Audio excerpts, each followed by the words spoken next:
Marxist? Ito na yung magiging ano ko kasi. Oo. This is probably offensive sa community, pero ako kasi medyo nakikita ko sa Marxism yung parallelism niya sa religion. Kaya parang dun tayo na, parang yun yung parang dun ko rin ano yung nakikita ko na. 'Di ba pag kunyari sa Christianity, Aha. kaya rin feeling ko kaya rin sobrang nag-propagate ang communism. Because yun nga yung sabi mo, nakaka-relate ba yung masa dun sa ideology? Kaya sila nag-resonate dun kasi nakikita nila sa sarili nila yung struggle eh. So parang ang dating sa akin ng Marxism o ng communism is it's a very napakagandang ibenta ng storya. It's a very kumbaga parang nga na nagkaroon ng kalaban at bida. Yun nga yung bourgeoisie at saka yung proletariat. Tapos may paraan, gagawin natin 'to, maglalaban tayo. Pag nanalo tayo, magkakaroon nga yung higher phase of communism na imagine all the people living. Parang nga na very very tawag dito, utopian society. Parang gano'n naman ang gusto talaga, na parang mag-equal lahat. Pero yun nga, dahil vague yung ending, parang nakikita ko siya sa vagueness ng heaven. Like, pag pinag-isipan mo rin kasi talaga, ako bilang hindi ako religious, pero ang communism din kasi, di ba? Doon niya di ba, parang sa communism, sabi ni Marx, the religion is the opiate of the mass. Which is an incomplete quote.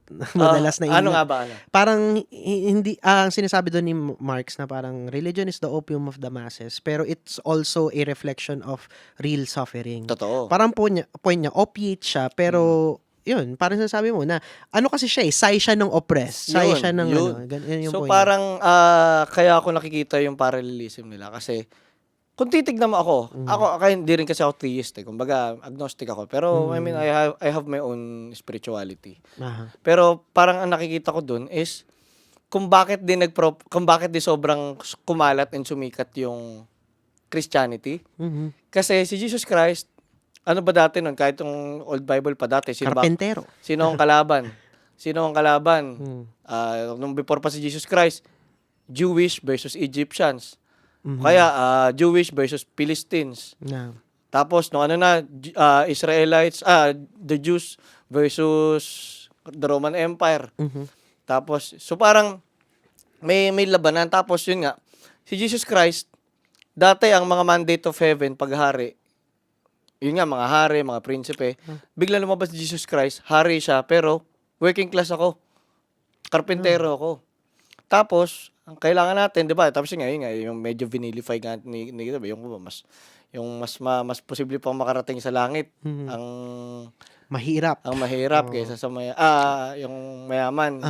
Parang blessed are the poor. Basta ganun. Yeah. So parang pero at the same time, ang ending ng belief is heaven. Na pag ginawa mo to, ganyan nangyari, may heaven.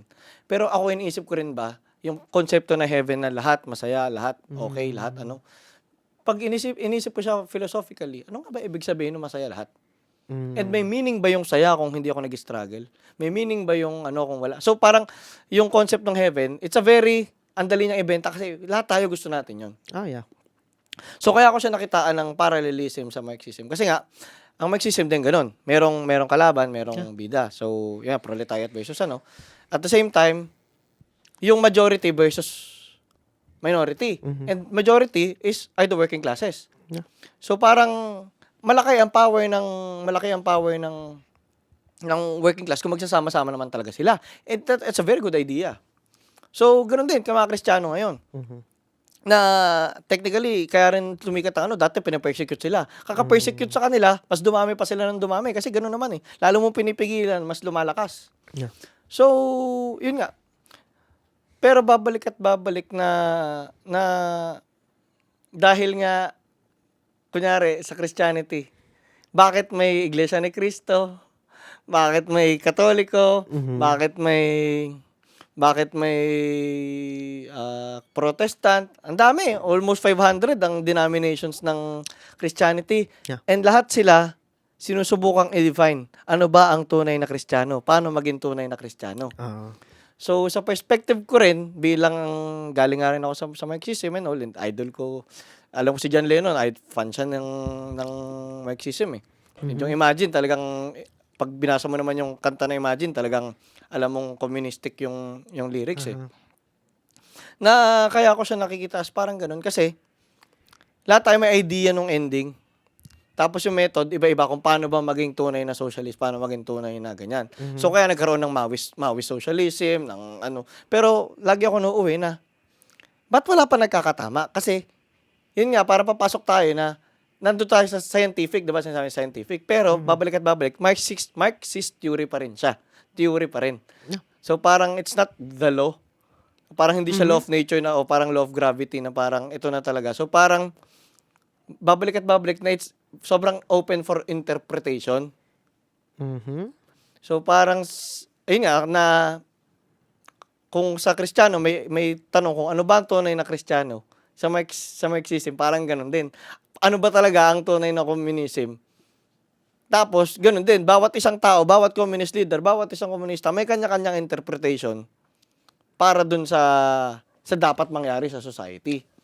Pero para sa akin kasi kung babalik naman sa science or doon nga ako sa ano ba tawag, applied science naman eh, yung yun nga, kaya evolutionary biology and all na ganyan, na parang doon ako sa kung magde-decide tayo, doon tayo sa parang hindi masyadong theoretical.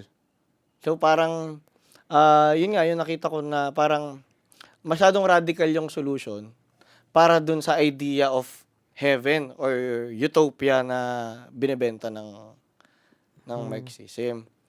So parang ako bilang kunyari sa perspective ko na ang mga Katoliko pinaglalabanan nila kung paano ba talaga maging tunay na Kristiyano. Sa perspective ko na medyo alam ko yung Big Bang Theory to evolutionary biology, para kayong naglalaban sa plotline ng Harry Potter. Naglalabang kayo kung ano ba plotline ng Harry Potter. Ang tanong kung totoo ba nangyari yung kung totoo bang posible yung binebenta nilang Yung mga nagpa-power skill sa anime. or parang ngayon nga kung posible ba talagang kung posible ba yung heaven o meron ba talagang heaven o posible ba talaga yung perfect life na afterlife na sinasabi nila. Yun yung parang yun yung natanggap ko na sure na ako medyo wala. So pagdating naman sa communism, parang yun naman yun sa akin na naging ano ko na parang pinipilit nating alisin yun nga, yung competition, yung struggle and ganyan. Gusto nating equalize yung mundo, magkaroon ng egalitarian society. Pero para sa akin, it's too good to be true. And medyo, yun nga, knowing our biology and hormones, kahit basic hormones like testosterone and all, and alam ko yung epekto nun sa psyche and paano ba gumalaw yung mga tao. Parang hindi ko na nakikitaan ng possible talagang mangyari yung egalitarian society. Like, nandun ako sa conclusion na yun. So ikaw, ano mo dun sa nasabi ko na may parallelism para sa akin yung religion? I don't take any offense on that. I mean, nagsulat na ako ng ilang beses tungkol sa Christianity and Marxism. And I've read some books about the topic.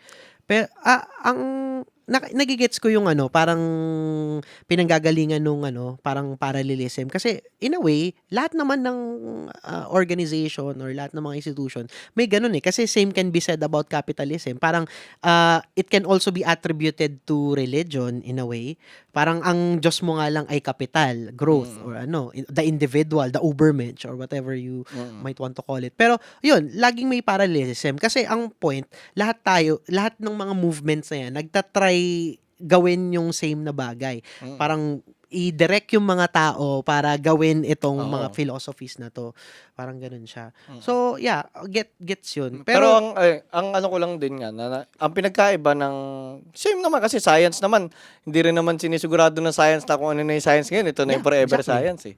Pero parang ang yun dun nga sa capitalism is yung magiging resulta is parang yun nga, medyo unrealistic nga sa view ko. So parang Pwede rin naman so siyang parang ang naging ano ko dun is hindi pala ito. Ito pala yung point ko na ang capitalism. Sabihin na natin may pinagsimulan yung sistema. Pero para sa akin kasi, yun nga, when it comes to evolution, hindi ako naniniwala sa border. Kunyari parang hindi ko nakikita yung border ni proto-humans mula sa hominid hanggang kay human. Kasi hindi natin malalaman kung sino ba yung unang-una naging tao eh. The missing link. Oh, yung proto-human eh, yung bago siya naging Homo sapien, ano yung deal? Parang walang ganun eh. So para sa akin yung capitalism, parang evolution siya from the feudalism. Nga na ganun. And ako basic na lang, yung mga taong negosyanteng kilala ko, walang bumuka sa amin na ganito ang capitalism, ganyan dapat gawin ng capitalism, ganyan. Meron kaming innate na ito yung negosyo, ito yung pwede namin gawin sa mga negosyo para parang organic. Para sa akin, yung skill ko sa pagnenegosyo, natutunan ko through experience and all. Hindi siya nanggaling sa isang Jesus Christ o nanggaling sa isang Muhammad o nanggaling sa isang Marx and Engels. So parang ang ano ko rin, babalik nga ako dun sa Jungian and Socratic view na imposible manggaling sa isang tao yung kabuuan yung katotohanan. Na gets ko nag-evolve kasi kunyari naman kahit naman ngayon si Jesus Christ ang pinagsimulan ng Christianity pero ang daming taong key player kung bakit nag-evolve yung Christianity. Pero technically kay Jesus Christ pa rin ang galing. So parang yun din yung parang view ko na kunyari man sa capitalism, walang isang taong nagdikta na ito dapat ang gawin sa capitalism. Parang organic siya na ito, meron tayong human nature na ganyan, and then yung possibilities, ito yung mga pwedeng galaw mo yan, na innately, na yun yung nagagawa ng mga negosyante. Pero sa Marxism, merong may dalawang taong technically naging teacher o nagpinanggalingan nung kabuuan yung big picture nung cause. So para sa akin, parang bilang di nga ako fan ng idolatry, na walang isang taong tama lahat. Kahit si Jesus Christ pa yan, kahit si Socrates pa yan, kahit ako yan, lalo na.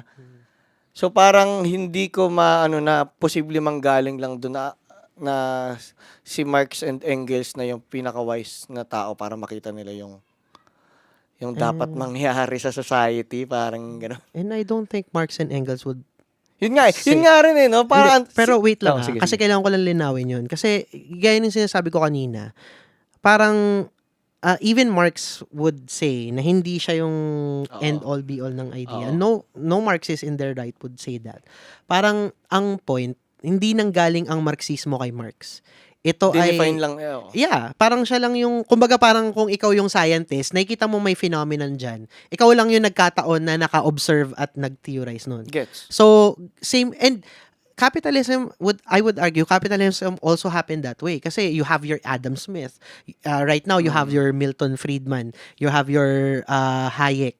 Yung mga may mga theorizer, maraming theorizers actually ang capitalism. Theorizer sila, pero maraming negosyante na hindi kinailangan makilala sila or kailangan gawin yung... And even workers. Actually, maraming workers don't know any quote by Marx, but they know what they are being exploited. Diba? So, parang yun yung di ko masyadong get. So parang, paano siya nangyari?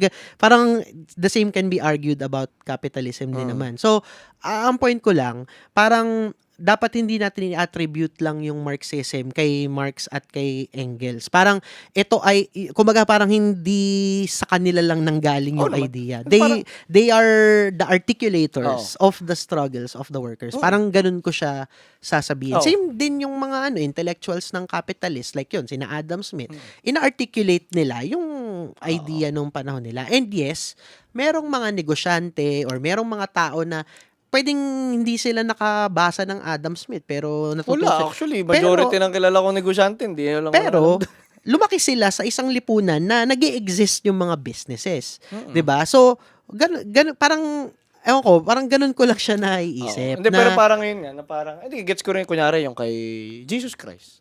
Never naman binanggit ni Jesus Christ na gumawa siya ng Christianity, hindi naman ganun eh. Technically, Jewish pa rin siya eh. Yeah. Parang, kinontinue niya lang istorya niya pero nagkaroon ng line na nung yun nga, yung Jesus Christ era, na dahil dun sa sobrang radical na beliefs niya, sa sobrang radical na mga ginawa niya, na yung view natin na, kunyari, love one another, kung naman yung ano ng Christianity, galing kay Jesus Christ. So, parang tayo, lahat ng inikutan natin, na magkakaroon ng class struggle, tapos magkakaroon ng revolution kasi mapupuno na yung working class.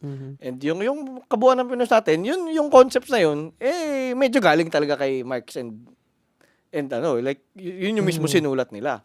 So parang hindi nga siya galing sa isa, pero yun nga, para bang yun nga, na para bang para sa akin kasi philosopher silang dalawa. Pero parang masyadong grabe yung impact nila. Well, alam naman na philosopher naman talaga sila. Pero parang masyado nga siyang inadapt in a political manner. Na, ayun nga, na dapat kung itinake na lang sila as philosophers na may idea na pwede ring anuhin ng iba. Kung paano natin i-take nga, sila Nietzsche, sila Camus, sila Socrates, sila Aristotle, parang, yun nga, parang kumbaga, kasi nga, parang yung mga philosophers na yun, walang binentang heaven. Pero parang ang nangyari kasi feel ko kasi si Marxism, kaya nga rin siya sobrang sumikat. Kasi may binenta silang heaven. May binenta silang, pag nangyari to, lahat ng tao, hopefully, fulfilled, masaya, and hindi alienated sa trabaho nila. So, yun lang yung sinasabi ko na parang... And is that wrong? I mean, mali ba siya na dahil nakikita nila Marx na tawag dito, eto, may pwedeng possible na alternative sa isang lipunan. Is that saying that be wrong? Akin naman, hindi wrong yun. Kasi lahat naman tayo gusto naman ng peace, gusto natin ng equality. Well, I mean, equality kasi, ewan ko, medyo ano ko dyan kasi... pero yung lahat, gusto natin peaceful life and fulfilled life. Pero kung wrong, hindi na ako, yung wrong, yung binibenta nilang idea, kunyari heaven, binibenta, hindi naman mali yun. Pero yung method nga, babalik ako dun, na yung I'm the revolution na gusto nila mangyari, na yun lang yung tanging way. I highly doubt na yun lang yung tanging way. Sige, how do you, I would like to know, how do you think na change can happen? Hindi, kasi yun nga, unang-una sinabi ko lang kagad na hindi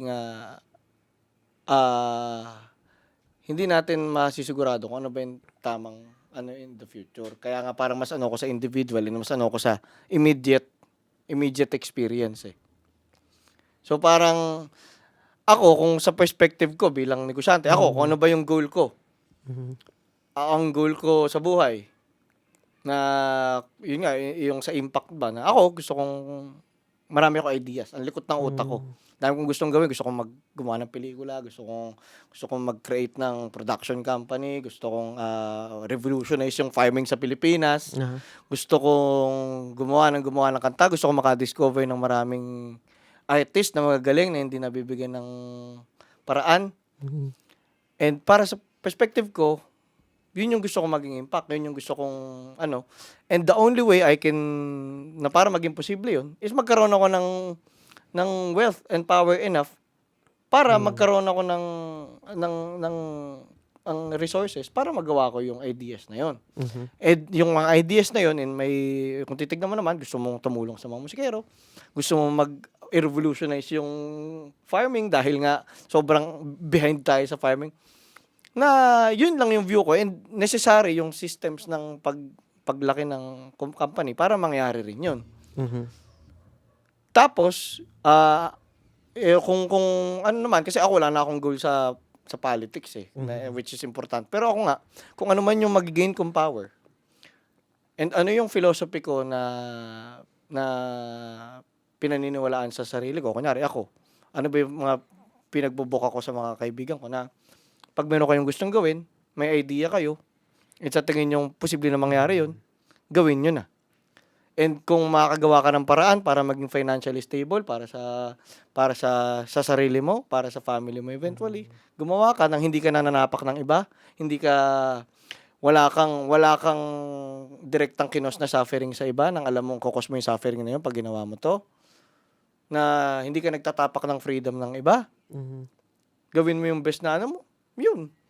Very, very simple nga na parang, kasi nga, nandun na nga lang ako na yung radical na sobrang ganun nga na kailangan ng revolution and all. Parang nawala na ako na, is it really necessary, or parang is it worth it? Sa tingin ko, regardless of what we believe, parang history will happen eh. Parang ako ang point ko lang, parang I know hindi magbabago yung idea mo about revolution. Alam kong hindi ko yun mako-convince.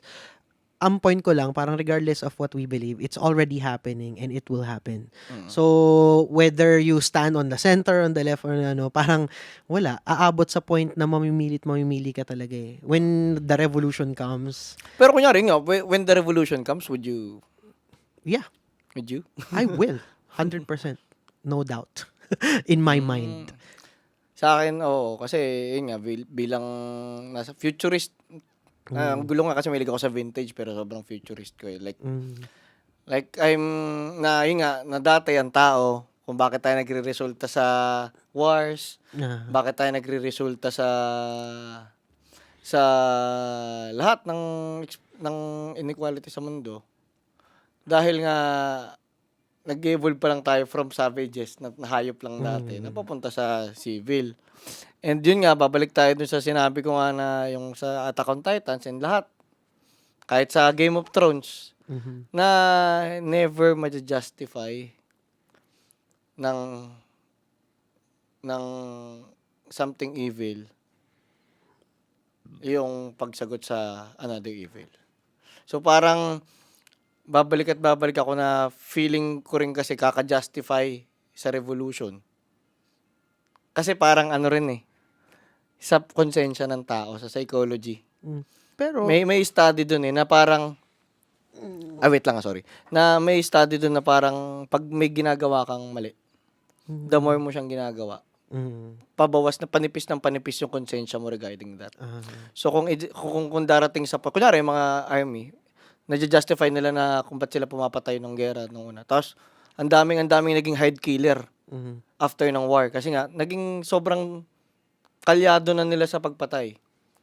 So, parang dun ako, na parang, since I'm struggle lang kailangan ng communism para mangyari, at kailangan mangyari yun, ang dami mong taong kailangan ipag-crossin sa line na yon para mangyari na sa akin, sobrang hindi worth it. Kasi, darating, kung di man ako niniwala sa heaven, karma, and at the same time, technically, kahit sa mga pagkutin, kailangan pumatay ng tao, kailangan mong gumawa ng ganyan.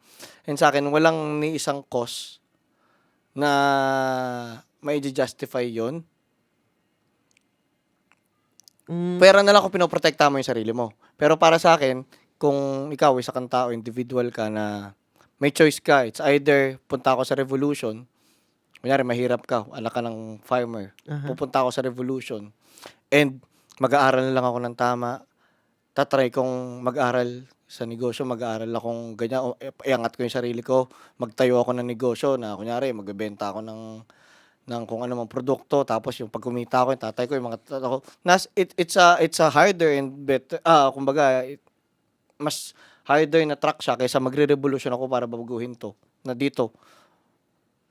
Hard work lang para ako, yung surface level ko man lang, na ako hanggang pamilya ko, hanggang lang, matulungan ko. Kaysa na, papatay ako para sa bigger good for sa greater good ng society. Kasi, ito lang yung tanging way para mangyari. Parang yun. Sige. Una,